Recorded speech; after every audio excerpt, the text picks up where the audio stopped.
The New Zealand Drug Intelligence Bureau has warned that two of the world's biggest drug cartels could be trying to infiltrate our police and customs services and corrupt their staff. Last year, we broke the story about El Chapo's Sinaloa cartel being the likely group behind big meth and cocaine shipments coming here. Now we have a report confirming the Sinaloa and CJNG Mexican crime groups are supplying drugs to New Zealand. And police say they even have members working in New Zealand as go-betweens with local gangs. And the Mexican influence is causing more violence among our own street gangs as they jostle for control of local distribution. Here is the first part in our latest Because It Matters series on transnational crime. Beheadings and public hangings, the work of the Mexican cartel known as CJNG.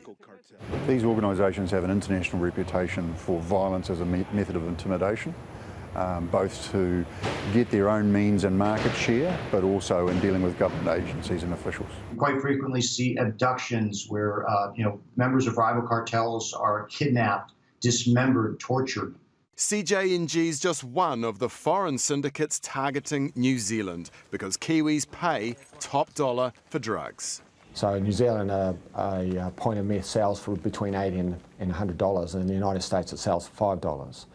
So these groups look at New Zealand as the golden nugget. CJNG and the Sinaloa cartel, formerly run by El Chapo, the criminal featured in the Netflix series, El Chapo, are expanding their influence internationally. This drug intelligence report on Mexican organised crime says it's almost certain such groups will continue to export illicit drugs, primarily cocaine and methamphetamine, to New Zealand. CJNG and the Sinaloa cartel are currently the only identified cartels engaging in this activity and are likely to remain the dominant Mexican crime groups in terms of supply to New Zealand. Police say it's foreign meth made cheaply and in industrial quantities by global criminal organisations that's addicting and crippling our communities. It's having a huge effect on New Zealand right now. Mexican cartels are well known for corrupting public officials to help them traffic drugs and launder the profits. And this report states it's possible the Mexican crime groups will attempt to corrupt members of our customs or police services to support their activities here in New Zealand. Law enforcement and security agencies in New Zealand need to be very concerned about the potential for bribery. There's always a concern of corruption. We have integrity watch lines, we do regular quality assurance, we talk to our staff around how these transnational organised crime groups work. It's not likely New Zealand will see scenes like this. But what's more likely is domestic inter-gang violence fueled by competition for distributing these Mexican drugs. Authorities say local gang turf wars are already happening. That's a fairly clear inference from the levels of violence and gang warfare that we're seeing across New Zealand at the moment. They are all competing in a small pool for the same market.